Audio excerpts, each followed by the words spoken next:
This is a Kenzen, also known as a flower frog. Originating in Japan in the 14th century, the word Kenzen means sword mountain. Originally designed for ikebana, the Japanese art of flower arranging, it anchors stems in shallow bowls, allowing for precise angles, creating beautiful negative space and sculptural arrangements that look good from every angle.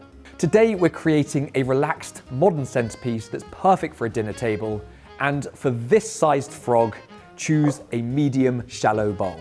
As we go, remember to turn your bowl, work at different heights, and don't be afraid to cut your stems shorter than you think. Start by organizing your flowers, makes arranging much easier. Your focal blooms are your big round flowers like roses or gerbera.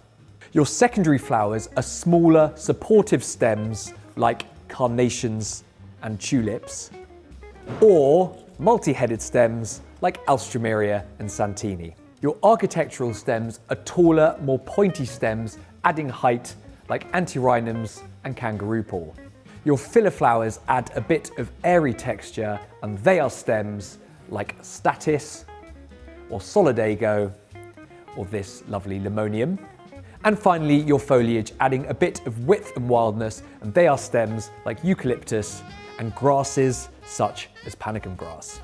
Step 2, put your frog in the bowl, then fill with water until the pins are just covered, or a little bit more if your bowl allows for it. Step 3, arrange, and a quick note, make sure to trim all your stems flat, and make sure to remove most of the lower leaves. Cut your focal flowers to different heights and place them in the center of the frog.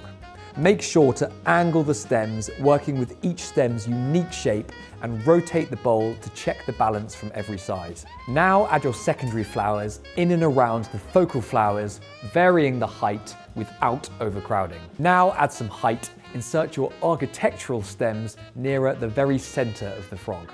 Now onto your filler stems, and I like to break off some of the lateral branches and thread them throughout the arrangement, especially around the bottom, covering the frog.